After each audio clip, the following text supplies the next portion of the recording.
이 법정에서 당신 같은 노인네가 감히 나를 상대로 소송을 걸어? 할아버지 정신이 온전하신 겁니까? 주녀가 나는 그냥 닥치세요. 치매 걸린 노인이 무슨 재산 꺼냅니까? 판사님, 보시다시피 원고는 정상적인 판단 능력이 없습니다. 서울 서초동 법원 대법정. 그 넓은 공간은 숨막히는 침묵으로 가득했습니다.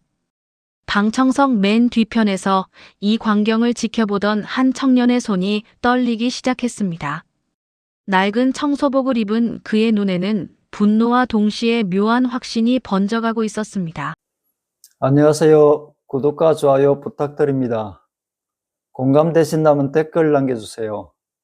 이제 감동적인 이야기를 시작해 볼게요. 법정 한가운데 휠체어에 앉은 노인이 고개를 푹 숙이고 있었습니다. 78살의 박순철, 한때 서울 강남 일대 건설업계를 주름잡던 재벌 회장이었지만 지금은 초라한 낡은 양복을 입고 떨리는 손으로 지팡이를 붙잡고 있었습니다. 그의 맞은편에는 명품 정장을 말끔하게 차려입은 50살의 남성 박준혁이 비웃는 표정으로 서 있었습니다. 판사님, 제 작은아버지는 5년 전부터 치매 진단을 받으셨습니다. 이 소송은 애초에 성립될 수 없습니다. 준혁의 변호사가 서류 뭉치를 제출했습니다. 의사 진단서, 요양원 기록, 그리고 정신감정 소견서까지 완벽하게 준비된 자료들이었습니다. 재판장이 서류를 검토하는 동안 박순철은 한마디도 반박하지 못했습니다. 변호사도 없이 홀로 법정에 선 노인은 그저 입술만 파르르 떨릴 뿐이었습니다. 방청석의 청년 이지우는 주먹을 꽉 쥐었습니다. 19살의 그는 이 법원 청소 알바로 일하며 매일 아침 6시부터 밤 10시까지 일했습니다. 오늘도 새벽부터 복도를 청소하다가 이 재판을 우연히 보게 된 것이었습니다. 하지만 이것이 단순한 우연이 아니라는 것을 그는 아직 몰랐습니다. 원고 측에서 더 이상 변론할 내용이 없으시면 재판장이 판결을 내리려는 순간이었습니다. 박순철의 눈에서 눈물 한 방울이 떨어졌습니다. 40년을 일궈온 회사, 땀과 눈물로 세운 건물들, 그 모든 것이 조카의 손에 넘어가는 순간이었습니다. 준혁은 이미 승리를 확신한 듯 입꼬리를 올리고 있었습니다. 그날 밤 지우는 서초동 법원에서 북쪽으로 40분 거리의 신림동 고시원으로 돌아왔습니다. 3평도 안 되는 방에는 침대 하나와 작은 책상, 그리고 벽면을 가득 채운 법률 서적들이 전부였습니다. 모두 법원 도서관에서 몰래 복사해온 자료들이었습니다. 박순철. 지우는 낮에 본 노인의 이름을 되뇌었습니다. 어디선가 들어본 듯한 이름이었습니다. 컴퓨터를 켜고 검색을 시작했습니다. 90년대 신문 기사들이 쏟아져 나왔습니다. 맨손으로 시작한 박순철 회장, 강남 재개발 신화 창조, 박순철 회장, 고아원에 10억 원 기부, 서민을 위한 건설가 박순철. 하지만 2000년대 들어서는 기사의 톤이 달라졌습니다. 박순철 전 회장, 경영권 분쟁 휘말려, 박순철, 조카에게 회사 넘기고, 은퇴, 박순철 전 회장, 요양원 입소. 그리고 최근 6개월 사이 기사, 박순철, 조카 상대 재산소송 제기. 승산 없어 보여. 지우는 낮에 가져온 재판 서류를 펼쳤습니다. 청소를 하다가 복사실 휴지통에서 주운 것이었습니다. 박준혁 측 변호사가 버린 서류 중에는 놀라운 내용이 담겨 있었습니다. 박순철이 치매라는 진단서는 조작되었을 가능성이 높았습니다. 날짜가 이상했고 담당 의사의 서명이 다른 서류들과 달랐습니다. 이건 위조야. 지우의 눈빛이 날카로워졌습니다. 그는 1년 전까지만 해도 법학과 2학년 학생이었습니다. 하지만 어머니의 갑작스러운 죽음과 함께 모든 것이 무너졌습니다. 학비를 낼 수 없어 자퇴했고 고시원에서 생활하며 청소 일을 하게 되었습니다. 그러나 법에 대한 열정만큼은 포기하지 않았습니다. 밤 11시 지우는 가방에서 낡은 법전을 꺼냈습니다. 어머니가 돌아가시기 전 마지막으로 사준 책이었습니다. 지우야, 법은 약자를 지키는 거야. 내가 꼭 좋은 변호사가 되렴. 어머니의 목소리가 귓가에 맴돌았습니다. 지우는 책장을 넘기며 민법, 상법, 소송법을 다시 공부하기 시작했습니다. 새벽 2시까지 그는 박순철의 사건을 분석했습니다. 재산 소송의 핵심은 40년 전 회사 설립 당시의 지분 문제였습니다. 박순철이 주장하는 것은 명확했습니다. 자신이 100% 지분을 가진 회사를 조카에게 일시적으로 경영을 맡긴 것일 뿐 소유권을 넘긴 게 아니라는 것. 하지만 증거가 부족했습니다. 다음 날 아침 6시, 지우는 평소보다 일찍 법원에 도착했습니다. 오늘은 박순철의 두 번째 재판 날이었습니다. 청소를 하는 척하며 법정 근처를 서성였습니다. 아침 8시쯤 낡은 택시 한 대가 법원 앞에 멈춰 섰습니다. 휠체어가 먼저 내려졌고 이어서 박순철이 택시기사의 부축을 받으며 내렸습니다. 혼자였습니다. 변호사도 가족도 아무도 그와 함께하지 않았습니다. 노인은 휠체어에 앉아 법원 계단을 올려다보았습니다. 경사로가 있었지만 그것조차 노인에게는 가파르게 느껴졌습니다. 할아버지, 도와드릴까요? 지우가 다가갔습니다. 박순철은 고개를 들어 청년을 보았습니다. 청소복을 입은 젊은이였지만 눈빛만큼은 맑고 단호했습니다. 고맙네. 젊은이. 지우는 휠체어를 밀어 경사로를 올라갔습니다.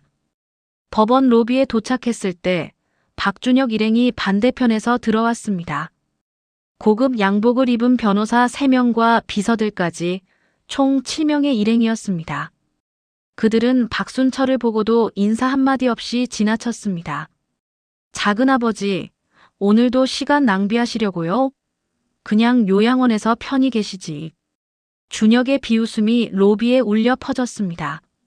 박순철은 아무 말도 하지 못했습니다. 지우는 그 모습을 지켜보며 주먹을 쥐었습니다. 휠체어를 밀어 3층 법정으로 향했습니다. 엘리베이터 안에서 박순철이 조용히 말했습니다. 젊은이, 이름이 뭔가? 이지우입니다. 지우. 좋은 이름이네. 나는 박순철이야. 알고 있습니다, 할아버지. 박순철은 의아한 표정으로 지우를 보았습니다. 지우는 가방에서 서류 뭉치를 꺼냈습니다. 어젯밤 정리한 분석 자료였습니다. 할아버지, 이거 보셨어요? 치매 진단서 날짜가 이상합니다. 그리고 회사 지분양도 계약서도 문제가 있어요. 박순철의 눈이 커졌습니다. 자네가 이걸 어떻게? 저는 법학과 학생이었습니다. 아니, 지금도 법을 공부하고 있습니다. 엘리베이터가 3층에 도착했습니다. 문이 열리자 준혁의 변호사들이 복도에서 대기하고 있었습니다. 그들은 박순철을 보며 수군거렸습니다. 저 노인, 오늘도 혼자네. 변호사도 없이 뭘 어쩌겠어. 냉소적인 웃음소리가 들렸습니다. 아침 9시 30분, 재판이 시작되었습니다. 재판장이 입장하고 양측이 자리에 앉았습니다. 박순철은 여전히 혼자였고 맞은편에는 준혁과 변호사 3명이 늘어서 있었습니다. 방청석에는 지우가 앉아 있었습니다. 청소부 신분이지만 방청은 자유였습니다. 원고 측, 오늘 변론 준비는 되셨습니까? 재판장의 질문에 박순철은 떨리는 손으로 서류를 꺼냈습니다. 하지만 글자가 제대로 보이지 않는 듯 안경을 고쳐 썼습니다. 그 모습을 본 준혁 측 변호사가 일어섰습니다. 판사님, 보시다시피 원고는 정상적인 소송 진행 능력이 없습니다. 안경을 쓰고도 서류를 읽지 못하는 상태입니다. 이는 치매 증상의 명백한 증거입니다. 방청석에서 웅성거림이 일었습니다. 박순철은 고개를 떨구었습니다. 재판장도 난처한 표정을 지었습니다. 이대로라면 재판은 피고 측의 완승으로 끝날 것이 분명했습니다. 원고 측에서 변호인을 선임하지 않으신 이유는 무엇입니까? 저는 돈이 없어서. 박순철의 목소리는 간신히 들릴 정도로 작았습니다. 한때 수백억 원대 회사를 운영하던 회장이 이제는 변호사 선임비도 없다는 것. 요양원 비용조차 국가 지원을 받는 처지였습니다. 준혁이 조카라는 이름으로 모든 재산을 관리하며 노인에게는 한 푼도 주지 않았던 것입니다. 그때였습니다. 방청석 뒤편에서 한 청년이 일어섰습니다. 이지우였습니다. 그는 청소복을 입은 채로 앞으로 걸어 나왔습니다. 법정 경위가 제지하려 했지만 지우는 재판장을 향해 또박또박 말했습니다. 판사님, 제가 원고 측 변호를 맡겠습니다. 법정이 술렁였습니다. 준혁은 어이없다는 표정으로 웃음을 터뜨렸습니다. 저 청소부가 뭐라고? 변호사들도 코웃음을 쳤습니다. 하지만 재판장은 지우를 진지하게 바라보았습니다. 자네는 누구인가? 저는 이지우, 법학과 2학년까지 수료했습니다. 비록 자퇴했지만 변호사 시험 1차는 통과했습니다. 지우는 가방에서 합격증을 꺼내 보였습니다. 1년 전 것이었지만 유효했습니다. 재판장이 서류를 검토했습니다. 준혁 측 수석 변호사가 발끈했습니다. 판사님, 이건 말도 안 됩니다. 정식 변호사도 아닌 사람이 어떻게 법정에서. 변호사법 28조에 따르면 당사자의 동의 하에 법률 지식이 있는 자가 소송 대리인이 될 수 있습니다. 지우의 목소리는 흔들림이 없었습니다. 재판장이 박순철을 보았습니다. 원고, 이 청년을 소송 대리인으로 인정하시겠습니까? 박순철은 지우를 보았습니다. 젊은이의 눈에는 확신이 가득했습니다. 노인은 천천히 고개를 끄덕였습니다. 네, 인정합니다. 재판장이 허락하자 지우는 박순철 옆자리에 앉았습니다. 가방에서 어젯밤 준비한 서류들을 꺼냈습니다. 준혁 측 변호사들은 여전히 비웃는 표정이었습니다. 스물도 안 된 청소부가 무엇을 할 수 있겠느냐는 오만함이 역력했습니다. 그럼 피고 측 주장을 계속하십시오. 수석 변호사가 일어나 발언했습니다. 박순철이 2015년에 자발적으로 회사 지분 전체를 조카에게 양도했다는 내용이었습니다. 증거로 제출된 계약서에는 박순철의 서명과 도장이 찍혀 있었습니다. 그리고 치매 진단서를 다시 한번 강조했습니다. 원고는 2018년부터 치매 진단을 받았습니다. 따라서 지금 제기하는 소송은 정신적으로 온전하지 못한 상태에서 이에 있습니다. 지우가 일어섰습니다. 손에는 서류 한 장이 들려 있었습니다. 피고 측이 제출한 치매 진단서 2018년 3월 15일자로 되어 있습니다. 그런데 이상한 점이 있습니다. 지우는 프로젝터를 요청했습니다. 재판장이 허락하자 화면에 진단서가 크게 떠올랐습니다. 지우는 날짜 부분을 확대했습니다. 이 진단서를 발급한 병원, 서울성 모병원은 2018년 1월에 전산 시스템을 교체했습니다. 새 시스템의 서류 양식은 우측 상단에 병원 로고가 들어갑니다. 하지만 이 진단서에는 로고가 없습니다. 법정이 조용해졌습니다. 준혁 측 변호사들의 얼굴이 굳어졌습니다. 지우는 계속했습니다. 게다가 담당 의사 서명을 보십시오. 김현수 과장으로 되어 있는데 이 의사는 2017년 12월에 이미 퇴사했습니다. 제가 병원에 직접 확인했습니다. 지우는 병원 인사팀에서 받은 공식 회신서를 제출했습니다. 방청석에서 웅성거림이 커졌습니다. 재판장이 진지한 표정으로 서류를 검토했습니다. 준혁의 얼굴이 창백해졌습니다. 판사님, 이것은 명백한 위조 서류입니다. 피고 측은 존재하지도 않는 의사의 이름을 도용해 허위 진단서를 만들었습니다. 수석 변호사가 벌떡 일어났습니다. 이에 있습니다. 이것은 단순한 행정착오일 수 있습니다. 행정착오라고요? 지우는 냉정하게 반박했습니다. 그렇다면 박순철 할아버지가 정말 치매인지 지금 여기서 확인해 보시죠. 할아버지, 오늘 날짜가 어떻게 되시죠? 박순철이 또박또박 대답했습니다. 2025년 3월 20일입니다. 지금 계신 곳은 어디입니까? 서울중앙지방법원 302호 법정입니다. 어제 아침 식사로 무엇을 드셨습니까? 미역국과 밥, 그리고 김치를 먹었습니다. 완벽한 대답이었습니다. 치매 환자라면 불가능한 수준의 기억력과 인지 능력이었습니다. 방청석에서 박수가 터져 나왔습니다.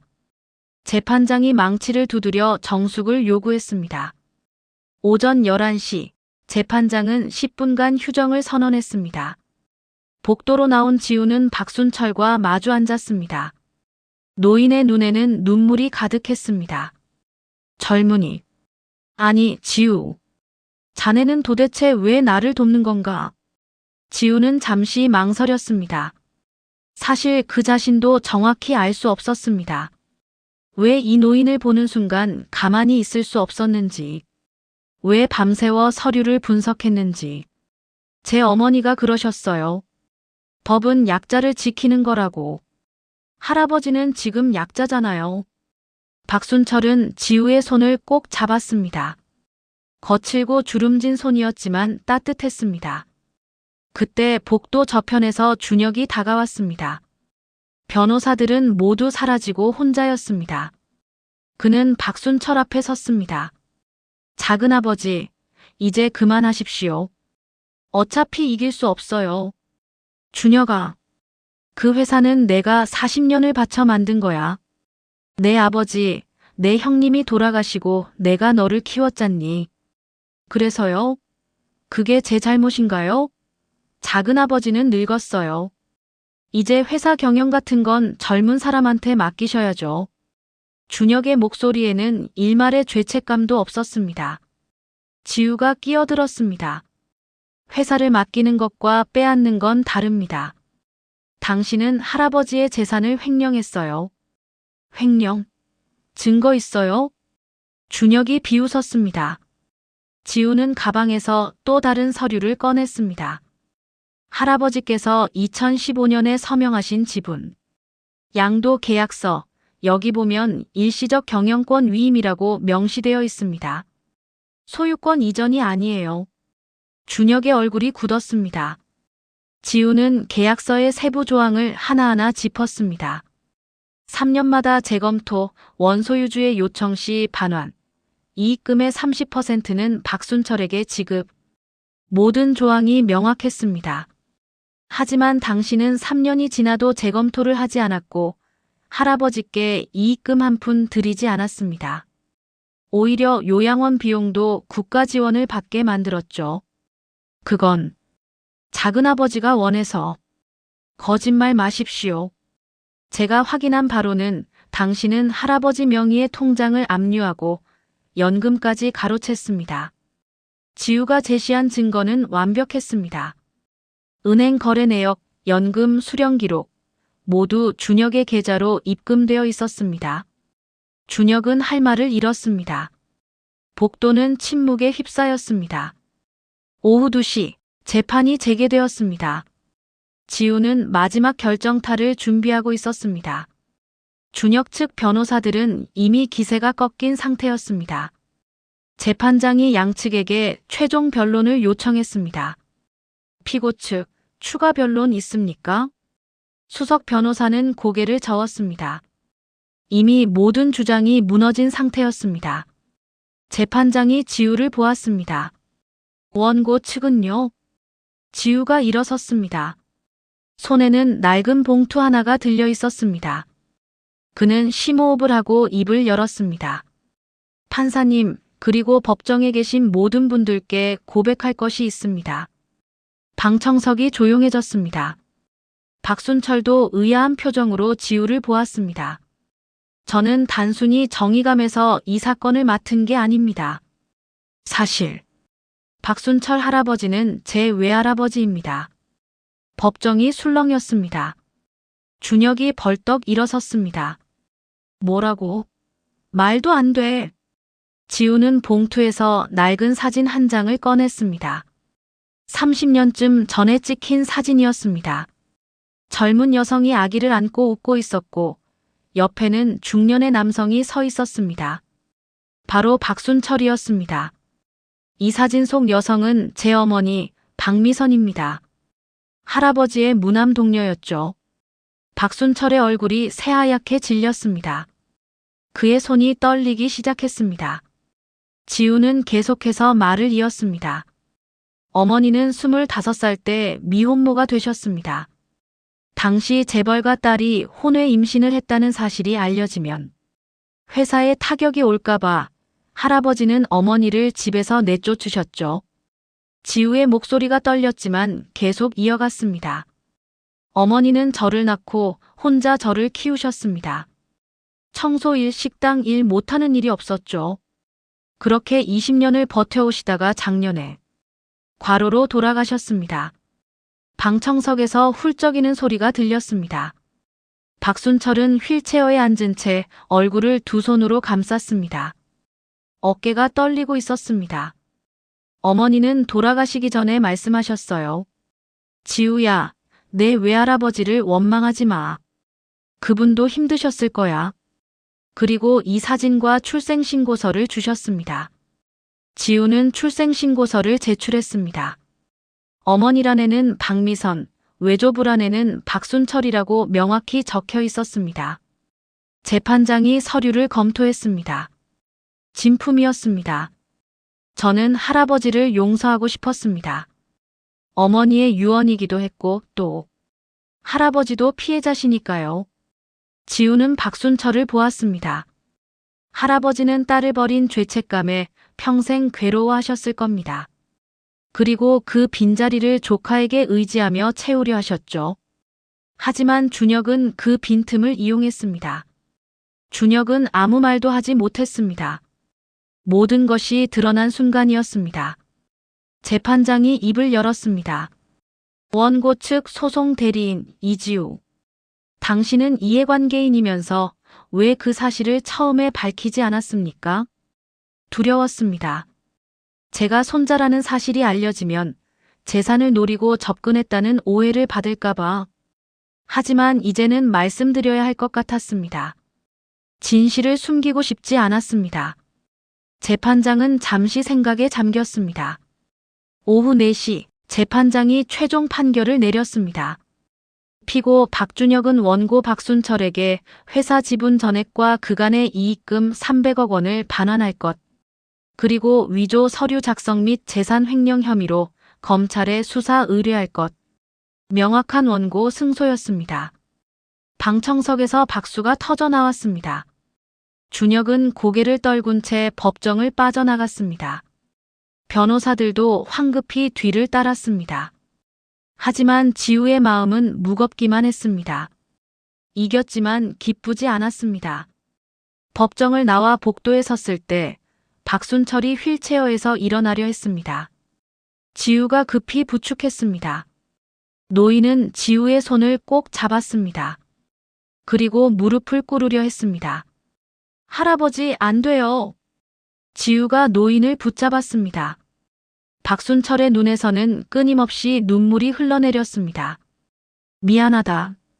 미안하다, 지우야. 내 어머니를, 내 딸을 버린 이 못난 아비를 용서해 다오. 할아버지. 나는 그때 겁쟁이였어. 회사가 중요했고 체면이 중요했지. 미선이가 얼마나 힘들었을지, 너를 혼자 키우며 얼마나 고생했을지 생각도 하지 못했어. 지우는 할아버지를 꼭 안았습니다. 처음으로 가족을 안아보는 순간이었습니다. 복도를 지나던 사람들이 멈춰 서서 그들을 바라보았습니다. 누군가는 눈물을 닦았고 누군가는 고개를 숙였습니다. 할아버지, 어머니가 그러셨어요. 용서하라고. 할아버지도 피해자라고. 고맙다. 정말 고맙다. 두 사람은 한참을 그렇게 서 있었습니다. 40년 만에 이어진 혈육의 온기였습니다. 저녁 6시쯤 지우는 할아버지를 요양원 대신 자신의 고시원으로 모셨습니다. 좁은 방이었지만 함께였습니다. 할아버지, 여기서 같이 사셔요. 제가 모실게요. 고맙구나, 지우야. 하지만 내가 너무 불편하지 않겠니? 괜찮아요. 어머니 살아계실 때도 이것보다 작은 곳에서 살았어요. 그날 밤 두 사람은 어머니의 이야기를 나눴습니다. 박순철은 딸의 어린 시절을, 지우는 어머니의 마지막 순간들을 이야기했습니다. 밤이 깊어갈수록 두 사람의 거리는 가까워졌습니다. 다음 날부터 박순철은 회사 경영에 복귀했습니다. 하지만 예전처럼 혼자가 아니었습니다. 지우가 옆에 있었습니다. 할아버지는 회사를 정리하고 매각하기로 결정했습니다. 더 이상 재벌이 되고 싶지 않았습니다. 지우야, 내가 변호사가 되는 걸 보고 싶구나. 할아버지, 회사 매각 대금으로 장학재단을 만들 거야. 너처럼 형편이 어려워 공부를 못하는 젊은이들을 도울 거야. 내 어머니의 이름으로. 1년 후, 지우는 서울대학교 법학전문대학원에 입학했습니다. 박미선 장학재단의 첫 번째 수혜자이자 설립자였습니다. 할아버지는 요양원 대신 지우가 얻은 새 아파트에서 함께 살았습니다. 어느 봄날, 두 사람은 어머니의 묘를 찾았습니다. 새로 단장한 묘지에는 꽃이 가득했습니다. 박순철은 딸의 묘비 앞에 무릎을 꿇었습니다. 미선아, 아빠가 왔다. 늦었지만. 네. 아들, 우리 지우를 잘 키웠구나. 정말 자랑스러운 아이로 컸어. 이제 아빠가 잘 돌볼게. 약속한다. 바람이 불어왔습니다. 마치 어머니가 대답하는 것 같았습니다. 지우는 할아버지의 어깨를 감싸 안았습니다. 법정에서 시작된 인연이 가족으로 이어진 순간이었습니다. 서울 서초동 법원, 그곳에서는 오늘도 수많은 사건들이 다뤄지고 있습니다. 하지만 그중 누구도 모를 것입니다. 1년 전 그곳에서 청소부 한 명이 할아버지를 찾았고 버려졌던 가족이 다시 만났다는 것을, 말 한마디가 사람을 살렸고 용서가 가족을 되찾았다는 것을 말입니다. 여러분, 여기까지 긴 이야기를 함께 해주셔서 진심으로 감사합니다.